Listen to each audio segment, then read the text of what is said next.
Apocalipse 10 é uma profecia do surgimento da Igreja Adventista do Sétimo Dia? Porque somente ela tem esse privilégio. Isso é pregado de que Apocalipse 10 faz uma referência ao surgimento da Igreja Adventista, professor? Fala sobre o livrinho ali.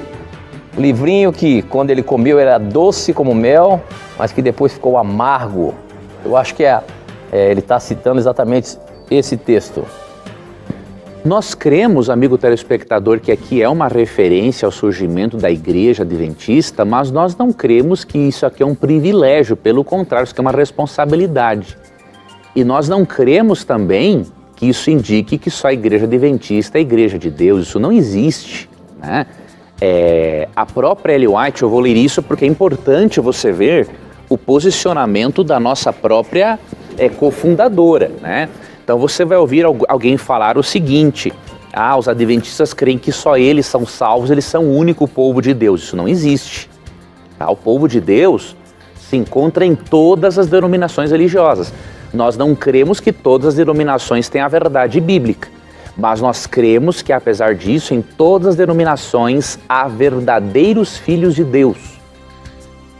E Ellen White, cofundadora do Adventismo e considerada por nós profetisa, no livro Grande Conflito, página 449, ela é clara em dizer o seguinte: mas os cristãos das gerações passadas observaram o domingo, supondo que assim fazendo estavam a guardar o sábado bíblico.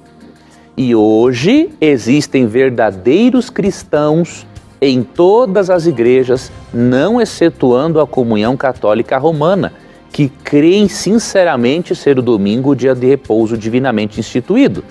Deus aceita a sinceridade de propósito de tais pessoas e sua integridade. Então, nunca, de forma oficial, um adventista vai dizer que a Igreja Adventista é a única igreja de Deus no mundo. A Igreja de Deus são pessoas, né? E o povo de Deus, se você ler o Grande Conflito, por exemplo, Ellen White fala de uma série de reformadores que ao longo da história foram usados por Deus para trazer verdades bíblicas esquecidas. Se não existissem esses reformadores, Lutero, Wycliffe, John Hus, não existiria o Adventismo do Sétimo Dia. O que nós vemos em Apocalipse 10 é que o Adventismo é uma continuidade do movimento de reforma para trazer à tona a doutrina da volta de Jesus que estava sendo esquecida na época. Bom, então que isso fique bem claro.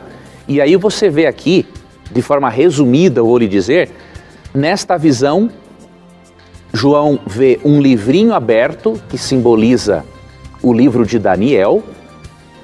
Nesta visão, ele recebe a orientação de comer este livrinho. Se você vai para Jeremias 15:16, comer um livrinho simboliza aceitar as palavras de Deus e anunciá-las para pessoas.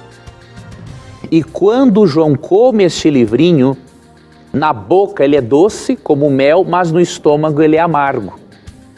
E aí no capítulo dá a explicação do porquê disso. No verso 11 fala: é necessário que ainda profetizes a respeito de muitos povos, nações e línguas. Veja, o comer deste livrinho está relacionado com o anúncio do Evangelho. E foi isso que aconteceu no século XIX.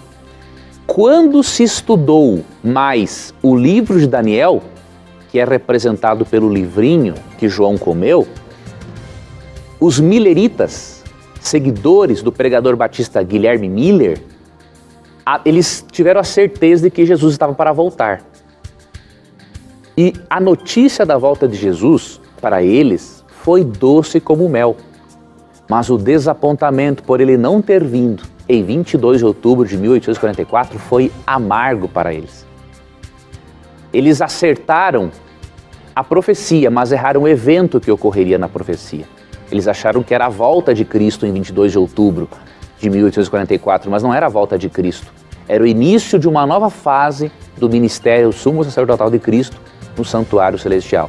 E no verso 11 ele explica: é necessário que ainda profetiza a respeito de muitos povos, nações, línguas e reis. Ou seja, Cristo está dizendo o seguinte: olha, vocês se decepcionaram por não ter voltado, Primeiro, porque vocês entenderam a profecia de uma forma equivocada. E segundo, eu não posso voltar tão rapidamente como vocês estão pensando, porque é necessário que vocês preguem ainda para muitas pessoas.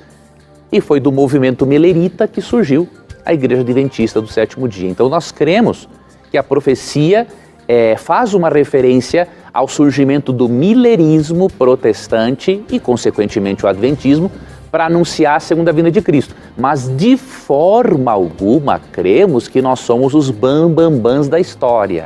Os bambambãs da história. Isso não existe, né? Leia o Grande Conflito e você vai perceber que o povo de Deus está em todos os lugares. E, inclusive, Ellen White diz que a maior parte dos filhos de Deus nem está na Igreja Adventista. A maior parte dos filhos de Deus está no mundo protestante, incluindo, obviamente, a Igreja Católica.